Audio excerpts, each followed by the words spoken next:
ඔබ අපි බහුතරයක් මරණ පහකට මුහුණ දීපු සමාජයක් නියෝජනය කරන්නේ. ඔබ අපි මුහුණ දීපු පළවෙනි මරණය මොකක්ද? ඔබට මතක ඇති 88 89 අපේ රටේ ඇති වුණු භීෂණ සමය. 88 89 කාලෙදී මම පුංචි දරුවෙක්. මට මතකයි පුල්ලුටු ගඳ ගහන මල සිරුරු ළඟින් මං ඇවිදගෙන ගිය හැටි. ඒ මල සිරුරු දැකලා මම ලොමු දැහැ ගැන්වුණු හැටි මට හොඳට මතකයි. මගේ හිත තිගැස්සුණු හැටි. පළවෙනි මරණය අපි ඒ විදිහට අත්විඳා. වාසනාවකට වගේ මට මරණයෙන් බේරෙන්න පුළුවන්කම තිබුණා. සමහර විට පුංචි දරුවෙක් වෙච්ච නිසා වෙන්න ඇති. දෙවෙනි මරණයත් අපි දැක්කා. ඒ තමයි 30 අවුරුදු යුද්ධේ. 30 අවුරුදු යුද්ධේ කාලේ මම කරනළු උස්මහත් වෙච්ච තරුණයෙක්. මට මතකයි මොරටුවේ බෝම්බේ පුපුරනකොට ඊට අඩි ගාණක් මෙහාන් හිටපු මම 99න් බේරිච්ච හැටි. තව මිලි තප්පරයක් එහා මෙහාට වුණා නම් අද මෙතන ඔබට කතා කරන්න මම නැහැ. මගේ පිටිපස්සේ විශාල පිරිසක් මැරිලා ඇදගෙන වැටිලා තිබුණා. දෙවෙනි මරණයනොත් අපි මිනිස්සු හැටියට සමාජයක් විදියට තිගැස්සුණා. අපේ ගම් වලට තරුණයන්ගේ මලසිරුරු හමුදා යුද ඇඳුම් අන්දලා එනකොට කොළඹ නගරේ පුරා තැන් තැන් වල බෝම්බ පුපුරනකොට අපි දෙවෙනි මරණයනොත් තිගැස්සුණු જાතියක්. තුන්වෙනි මරණයත් ඔබට මතක ඇති කියලා මං හිතනවා. තුන්වෙනි මරණය තමයි සුනාමි වේසනය. සුනාමි වේසනය සිද්ධ වෙනකොට මම මාධ්‍ය ආයතනයක කටයුතු කෙරුවේ. මට මතකයි මහා මලසිරුරු කඳු ළඟ ඉඳලා සජීවී වාර්තාකරණය කරපු ලොමු දැහැ ගැන්වුණු තිගැස්සුණු බිහිසුණු අත්දැකීම මට තියෙනවා. මං තුන්වෙනි මරණයත් අත්දැකපු කෙනෙක්. ඔබත් එහෙමයි. ඔබ පළවෙනි මරණයෙන් බේරිලා ඉන්නවා.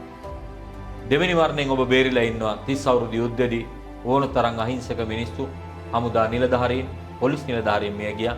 හැබැයි ඔබ අපි මිය ගියේ නෑ. අපි දෙවෙනි මරණයෙන් බේරුණා. සුනාමියේදී බාලමහලු ભેදයක් නැතුව දහස් ගාණක් මිනිස්සු මැරුණා. හැබැයි තුන්වෙනි මරණයෙන් බේරෙන්න ඔබට අපිට වාසනාව තිබුණා. හතරවෙනි මරණයත් ඔබට මතක ඇති. ඒ තමයි මං හිතන්නේ මුළු රටම තිගැස්සුණු පාස්කු ප්‍රහාරය. පාස්කු ප්‍රහාරයෙන් අපි ඔක්කොම බය වුණා. අපේ ගම් වලට බෝම්බ ලොරියක් ඇවිල්ලා ඇති කියලා අපි බය වුණා. වතුරටත් වහදාලලු කියලා ප්‍රචාරය ගියා. අපි ගෙවල් ඇතුළට වෙලා හැකිලිලා තිගැස්සිලා බයෙන් හිටියා. හතරවෙනි මරණයනොත් අපි ජාතියක් හැටියටම තිගැස්සුණු මනෝභාවයක් අපිට තියෙනවා. අපි පස්වෙනි මරණෙත් අත්දැක්කා. පස්වෙනි මරණය නම් ඔබට අමතක වෙන්න විදියක්ම නැහැ. දෙමව්පියෝගේ දෙට එනවට දරුවෝ කැමති නැහැ. දරුවෝගේ දෙට එනවට දෙමව්පියෝ කැමති නැහැ. පන්සලේ හාමුදුරුවෝ දායකයෝ වෙනවට කැමති නැහැ. හරියට බණක් කියාගන්න විදියක් නැහැ. බෝධි පූජාවක් තියාගන්න විදියක් නැහැ. මිනිස්සු එකතැන එකතු වෙන්නේ නැහැ. ඉතාලියේ මිනිස්සු සල්ලි උඩ තට්ටු නිවාසවල ඉඳලා වීසි කරනවා. බ්‍රිතාන්‍යයේ මිනිස්සු සල්ලි වීසි කරනවා. ඉන්දියාවේ මිනි කඳු ගහලා පිච්චෙනවා. අපේ රටේ බාලමහලු ભેදයක් නැතුව අල්ලපු ගෙදර මැරෙනවා, මැරිලා වැටෙනවා මහ දවල් මිනිස්සු. ඒ තමයි කොරෝනා වේසනේ. අපි ඒකෙනුත් තිගැස්සුණු જાතියක්. අපි මරණ පහකින් තිගැස්සුණා දශක 4ක් ඇතුලේ. එක අතකට බලනකොට උදේට නැගිට්ටහම අපිට වෙන සුබවාදී සිතුවිල්ලක් ඕනේ නැහැ. ජීවිතේ එපා වෙලා තියෙන්නේ දැන් නම් එහෙටත් නැහැ මෙහෙටත් නැහැ ජීවත් වෙන්න විදියක් නැහැ මට නම් දැන් ඔක්කොම ඇති වෙලා තියෙන්නේ කියලා හිතනකොට ඔබට හිතන්න වෙන කිසිම දෙයක් ඕනේ නැහැ. මේ දශක 4ක් ඇතුළත මේ මරණ පහෙන්ම බේරිලා අද ජීවත් වෙන්නේ මේ අතිරේක කාලයක් ඇත්තටම ඔබ ජීවත් වෙන්නේ මේකම ඇති ඔබට ජීවිතේ ජයග්‍රාහකයෙක් විදිහට හිතන්න සුබවාදී සිතුවිල්ලක් ඇති කරගන්න. හැබැයි එක දෙයක් තියෙනවා. මේ මරණ පහ නිසා අපි සමාජයක් විදිහට පශ්චාත් වේසන මනෝභාවයකට මුහුණ දීලා තියෙනවා. අපි හැමෝම තුළම මේ පශ්චාත් වේසන මනෝභාවය අඩු වැඩි වශයෙන් මේකේ බලපෑම් තියෙනවා. ඒ නිසාම නිතර කෝප ගැන්වෙන මිනිස්සු, පුංචි වරදකටත් කේන්ති යන මිනිස්සු ඔබට මතක ඇති පහුගිය දවසක පොළොන්නරුව දිස්ත්‍රික්කයේ සංගීත ප්‍රසංගයක් තිබුණා. මේ ප්‍රසංගය බලන්න ආපු තරුණයෝ ගායකයෝ දෙන්නෙක් ආවේ නැහැ කියලා මුළු ප්‍රසංග වේදිකාවම ගහලා කුඩුපට්ටම් කරලා විනාශ කරලා ගිනි තිබ්බා. ඇයි ඒක තමයි මහා ඇවිලෙන සුළු මනෝභාවයන් මේ පශ්චාත් වේසන තත්ත්වයට එක්ක අපේ සමාජය තුළ ඇති වෙලා තියෙනවා. අපි මේ වේසනයන්ගෙන් පස්සේ මේ සමාජය ඇතුලේ කිසිසේත්ම අපි මේ සමාජයේ නිවන වැඩසටහනක් දියත් කරලා නැහැ මානසිකව. මනගිනි ගත්ත සමාජයක්. අපි දන්නවා බඩගිනි හැදුනහම අපිට බඩගිනි පේනවා, දැනෙනවා, කෑවහම නිවෙනවා. ඒ වගේම බඩේ අජීර්ණයක් හැදුනහම අපි දන්නවා අපිට අජීර්ණය සනීප කරගන්න පුළුවන්. ඒක දැනෙනවා, පේනවා. මනගිනි පේන්නේ නැහැ. මනගිනි අඳුන ගන්න බෑ. හැබැයි මනස ඇතුලෙන් දැවි තවත් මනසේ අජීර්ණය, මනසේ ගින්න මහා භයානක තත්ත්වයටපත් වෙනවා. අද සමාජය තුල එවැනි ප්‍රශ්නයක් තියෙනවා. මේකේ ලොකුම වින්දිතය බවට පත් වෙලා ඉන්නේ කවුද? අපේ රටේ තරුණ දරුවෝ.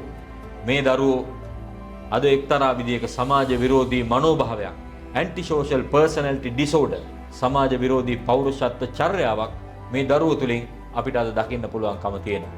එක විදියකින් අපිට මේ දරුවන්ගේ බාහිර ලක්ෂණ වලිනුත් මේක දකින්න පුළුවන්.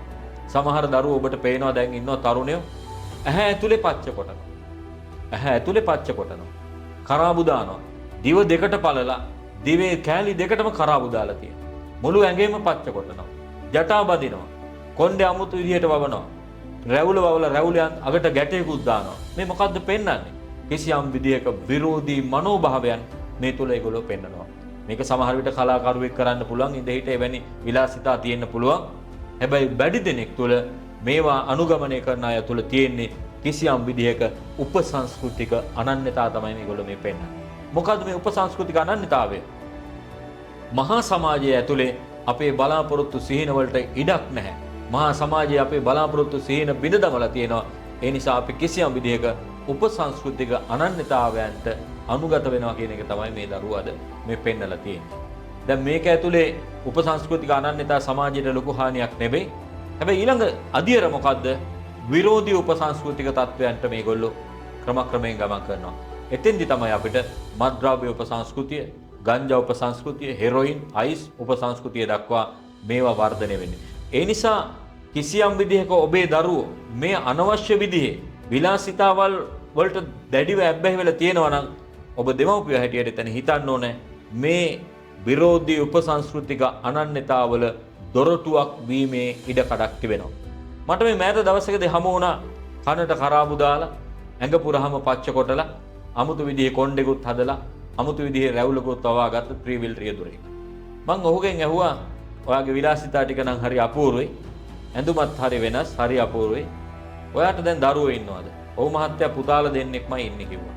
මං ඇහුවා ඔයා කැමතිද දැන් ඔයාගේ විලාසිතාවල් වලට මේ පුතාලා අනුගත වෙනවා දකින්න? ඔයා වගේම ඔහොම අඳිනවා දකින්න ලොකු වුණාම කැමතිද? මහත්තයා මේ විදිහට හැන්දොත් කකුල් කඩනවා කිව්වා.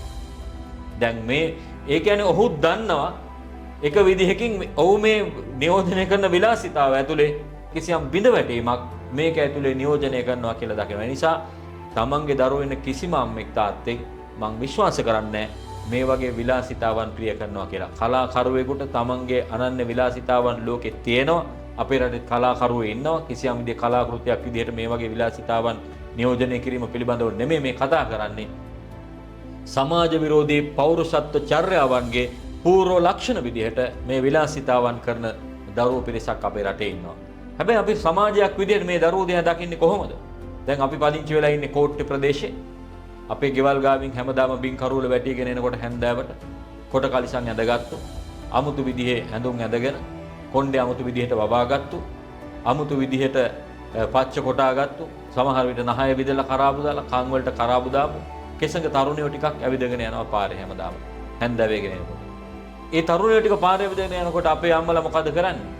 මිදුලේ තියෙන බාල්දි කොකු තහඩු කෑලි ඔක්කොම ගෙට දාගන්න. ඉස්සරහා තියෙන පොලොස් ගහේ පොලොස් ගෙඩි ටික දිහා හොඳට ඇහැ ගහගෙන ඉන්නේ. ඇයි ඒ? ඒගොල්ලෝ ඒක කඩාගෙන යයි කියලා කවුද මේ? කවුද මේ? ඔව් මේගොල්ලන්ට අපි සමාජයේ සරල භාෂාවෙන් කියන්නේ කුඩ්ඩෝ කියලා. කුඩ්ඩෝ කවුද? අල්ලපු ගමෙන් ඇවිල්ලාද? වෙන දිස්ත්‍රික්කකින් ඇවිල්ලාද? වෙන රටකින් ඇවිල්ලාද? නෑ, අපේ ගමේ අපේ දරුවෝ. අපි කල්පනා කරනවා අපේ බාල්දි කොක්කයි අපේ තහඩු කෑල්ලයි අපේ ගෙට දාගෙන අපේ දරුවොත් අපේ ගෙවල් ඇතුළට දාලා දොර වහගත්තාම අපේ දරුවොත් ආරක්ෂිතයි, අපේ දේපලත් ඔක්කොම ආරක්ෂිතයි කියලා. එහෙම ආරක්ෂිත නෑ. අල්ලපු ගෙදර හැදෙන්නේ සර්පයෙක් නම්, සමාජයේ හැදෙන්නේ සර්පයෝ නම් අපේ දරුවෝ විතරක් ආරක්ෂිත වෙන්නේ නෑ. ඒ නිසා සමාජයක් විදිහට අපිට දැන් වගකීමක් තියෙනවා. මොකක්ද අපිට තියෙන වගකීම? අපිට දැන් වගකීමට වැඩිය වගවීමක් තියෙනවා. අල්ලපු ගෙදර දරුවවත් බලන්න, ඒක නොමග යනවද කියලා බලන්න. දැන් ඉස්සර නම් සාමාන්‍යයෙන් ওই පැරණි ගම් සභාවේ නීතියක් තිබුණා. ගමේ සියදි විනාශා ගැනීමක් සිද්ධ වුණොත් මුළු ගමටම දඩ ගහනවා. ගමේ සියදි විනාශා ගැනීමක් සිද්ධ වුණොත් ඇයි ගමටම දඩ ගහන්නේ? ඒ කාලේ උපකල්පනය කරලා පැරණි ගම් සභාව කවුරු හරි සියදිවි නැසා ගන්නේ මානසිකව තනි වුණොත් කියලා. ඒ නිසා එයාව මානසිකව තනි කළාට ගමේ මිනිස්සු වගවීම අතහැරියට මුළු ගමටම දඩ ගැහුවා. දැන් අල්ලපු ගෙදර මිනිස්සයා සියදිවි නැසා ගන්නවා. දැන් අපිට දඩ ගහන්නෙත් නැහැ කවුරුවක්වත්. වෙලාව තිබුණොත් ගිහිල්ලා බලලා යන්න. වෙලාව තිබුණොත් මලගෙදරට ගිහිල්ලා එනවා. එතනින් එහාට අපි හිතනවා අපිට ඒ ප්‍රශ්නේ අදාළ නැහැ කියලා.